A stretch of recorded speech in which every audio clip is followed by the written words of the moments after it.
Welcome to this explainer. Today, we're charting a truly fascinating historical shift in Aleister Crowley's system of Thelema.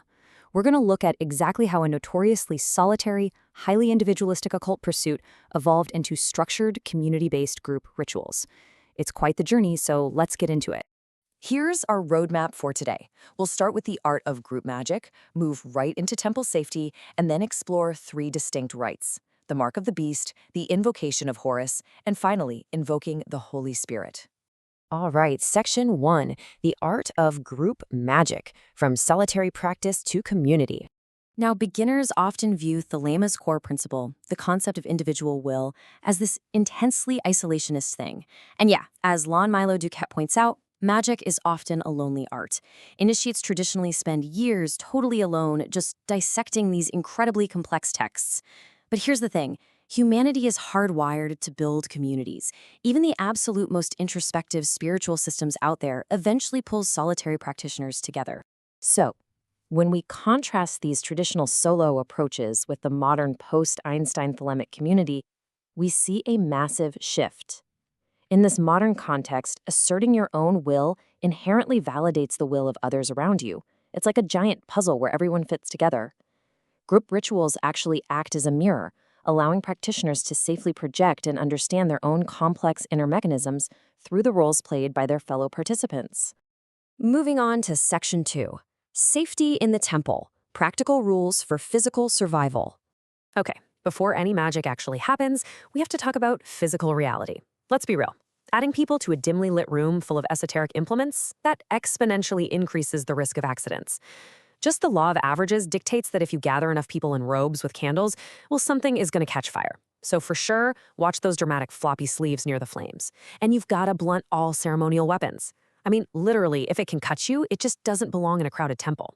Oh, and no public bloodletting. Got to maintain modern hygiene. Safety and mutual respect absolutely have to come first. Section 3, the Mark of the Beast, redesigning the Pentagram ritual. So let's dive into our first ritual. This is Crowley's 1920s group-adapted version of the classic Golden Dawn pentagram ritual. What's super interesting here is that the ritual's first gesture physically anchors abstract concepts right into the human body. It maps Thelemic deities directly onto yogic chakras. For example, the goddess Mut is drawn to the crown, while the god Hadit is drawn down to the root. It's a deeply physical framework merging Egyptian cosmology right alongside Eastern energy centers. You'll also notice the ritual utilizes a verse or upside-down pentagrams.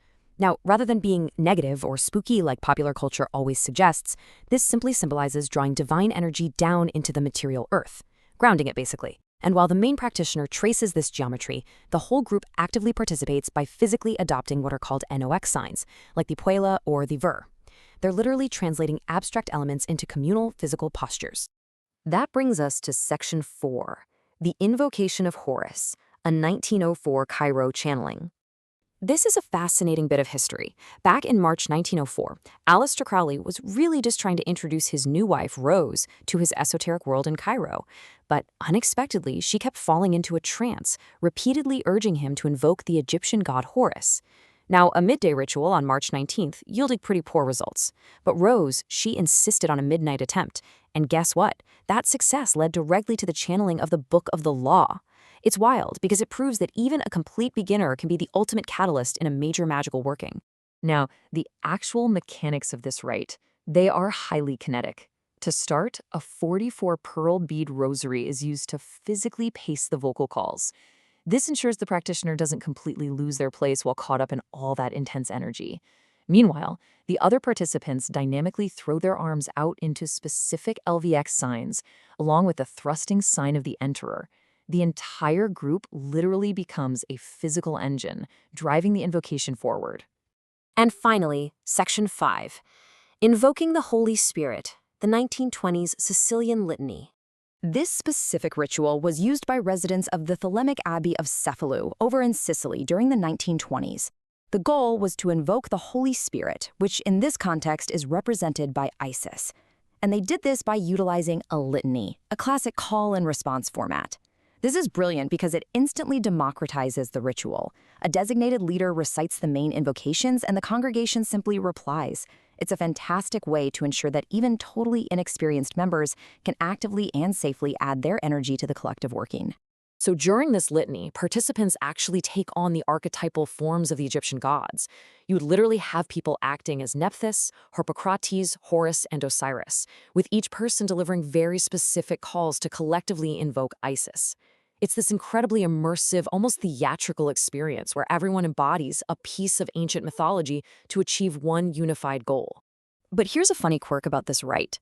The original historical text actually lacked a clear climax. It just sort of ended. So, modern groups have had to pragmatically figure out what to do with all that summoned energy, because it absolutely must be grounded. Generally, a group will direct it into an inanimate statue for future focus, maybe into jewelry to be worn as a talisman, or even into a willing participant who acts as a living oracle to deliver insights back to the room. Well, we've covered a lot of ground today. We've seen exactly how solitary practices evolved into these highly structured physical group rites, heavily utilizing ancient mythology, strict safety rules, and psychological mirroring. And it leaves us with a really fascinating question to chew on. How does humanity's ancient, hardwired need for shared ritual and communal storytelling continue to shape and bind modern alternative communities today? It's a powerful thought to take with you. Thanks so much for joining me for this explainer.